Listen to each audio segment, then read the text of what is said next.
नमस्कार मंडळी, पहिल्या ब्लॉग मध्ये आपलं सगळ्यांचं स्वागत आहे. आय होप सगळ्यांना ब्लॉग आवडेल. तर मंडळी, आपण कुठेतरी चाललो फिरायला, तर कुठे चाललो हे बघण्यासाठी शेवटपर्यंत ब्लॉग बघा. तर मंडळी, आपली मंजिल यायच्या अगोदरच आपल्याला लागला एक स्टॉप. तर कुठे लागला हे बघा. यांचं तर वेगळंच चाललंय.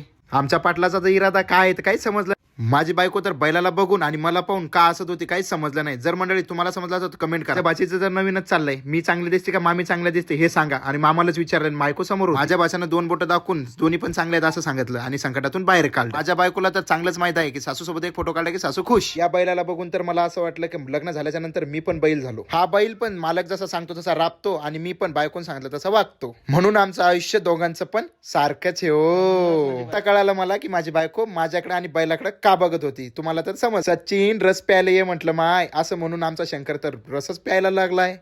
माझ्या बायकोनं तर 4 गिलास पिल्याच्या नंतर अशी स्माइल दिली की जस काय वर्ल्ड कप जिंकून आली कुठला तरी. रस पिल्याच्या नंतर माझ्या बायकोचं डोकं कसं झन झन झन झणीत होतं हे बघून घ्या. कारण का की सेल्फीमध्ये समजतंय. मी तर आहे बायकोचा बैल हे तर तुम्हाला माहितच आहे. पण जाऊ द्या, आता आली आपली मंजिल. आपण आलतो बाप्पाच्या दर्शनाला. तर कुठं तर राजूरला. आई आणि ताई घेत होती प्रसाद, कारण का गणपती बाप्पाला चढवण्यासाठी. पण दुकानदार काही भाव सोडत नव्हता. तर आली माझी बायको, कारण का की एवढ्याला द्या आणि तेवढ्याला द्या. दुकानदार पण म्हणला बाबा घ्या आणि निघून जा. हे का तुमची बायको अशी कमी भाव करणारी.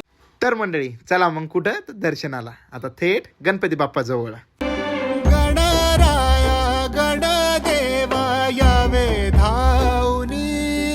तर आम्ही चप्पल गिप्पल बाहेर काढली आणि सगळ्यांनी चपला ठेवल्या आणि आम्ही लाईन मध्ये लागलो. पाटलाचं तर काहीच समजत नव्हतं, कारण का की कुठं पण जाऊन हातून खिशामध्ये घालून आमच्याकडे बघत होते की लवकर चला लवकर चला. आमचं काय, इकडे राहा तिकडे चला, इकडे राहा तिकडे चला. आपल्याला लागलं प्रवेशद्वार श्री महान गणपती राजूर. आता मंदिराच्या आतमध्ये आलो आणि वरती लवकरच आपल्याला पायऱ्या चढून वरती जायचं गणपतीच्या मंदिरामध्ये. पाटलाला काय मागायचं होतं काय माहिती गणपती बाप्पाला, पण पाटलाचं काही समजलंच नाही कारण समोर समोर हे सगळं हात पुरत नव्हतं. म्हणूनच बोलतोय कॉम्प्लेन पिया स्वस्त राहा मस्त राहा. कॉम्प्लेन पिल्याने हाईट वाढती, म्हणून हे बघा कॉम्प्लेन पिणे का ना तिच्या. मला तर रसपितांनी संकटात पाळलं आणि दोघी पण इकडे सेल्फी काढत होत्या. तर मंडळी कसं आहे आपल्या बाप्पाचं मंदिर तर बघायला विसरू नका आणि तुम्ही पण या. कारण माझं मन इथं आल्याच्या नंतर एवढं प्रसन्न झालं ना. तर मंडळी असं वाटलं कुठेतरी बॅक साईडला जाऊन कुठेतरी चांगले फोटो काढावं. पण बघा बायकोचं काय चाललंय तर रील्स. माझं तर डोकं वैतागून गेलंय. त्या मोबाईलमध्ये पण रील्स बघायचं चाललंय आणि तिथले फक्त काय चाललंय स्क्रिप्ट बघणं लागली हसायला. मी तर कॅमेरा इकडे फिरून बायकोला राग येऊ नये म्हणून तिच्यासोबत एक सेल्फी काढली. यांचंच काय डिस्कशन चाललं काहीच समजलं नाही. बहुतेक देशगीस विकायचा तर नव्हता ना, कारण ताईच्या स्माईलून सगळं समजलं. बघा ताईची स्माईल आणि दोघींची पण. बहुतेक देशच विकायचा काय माहिती. आई पण असली तेवढ्यात. तर मला तर काहीच समजलं नाही. बहुतेक काहीतरी नवीनच प्लॅनिंग चालू आहे या तिघींची. तर मंडळी बघा, आमच्या फॅमिलीमध्ये कोणीतरी इन्व्हॉल्व झालं होतं तर ते पण दूर चाललंय आणि आई त्याच्या पुढे हात पसरवत म्हणत अरे खाय. कारण मला कधीच असं म्हटलं नाही हो आईनं खा म्हणून. ते बघा ते पण उड्या मारत आहे आणि काय खातात काय माहिती. मी त्यांना बोललो की बाबा मागं सरका, कारण हे माझं कोणीच ऐकत नव्हतं. मी किती वेळ सांगितलं मागं सरका, कोणीच आलं नाही. बघा माझी बायको कशी पळते.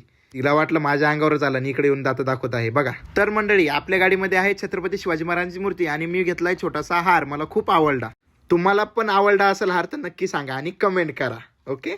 तेवढा दिसले बजरंगबली. तर बोला मग जय बजरंगबली. आई बघत होती कानामधले, कारण का की आईला बिन कानातले घ्यायचे होते. आणि मी गेलो तेवढ्यात आईनं माझ्यावर एवढा भारी टॉन्ट मारला ना. अरे बा. मी निघालो गाडीकडे. आईने काय टॉन्ट मारला असेल तर नक्की कमेंट करून सांगा. तर आम्ही निघालो आता गाडीकडे, कारण का की आमच्या सासऱ्याबाचा आला होता फोन की तुम्ही लवकर या, कारण का की आमच्या हाताने होती पूजा महादेवाची. तर आम्ही महादेवाचा केला अभिषेक, कारण का की आमच्या हाताने होती पूजा आणि अभिषेक पण आमच्याच हाताने होता. कारण त्यांनी ठेवलेला होता छोटासा कार्यक्रम आणि आम्ही त्या कार्यक्रमाला गेलो होतो तिथून. तर आमच्या मोबाईलमध्ये चार्जिंग पण कमी होती. आम्ही फास्ट पूजा करत थोडासा व्हिडिओ काढला. तर मंडळी आपण भेटू आपल्या पुढच्या व्लॉगमध्ये, कारण चार्जिंग पण कमी होती. आणि तुम्ही आमच्या चॅनलला लाईक शेअर कमेंट आणि सबस्क्राईब करायला विसरू नका.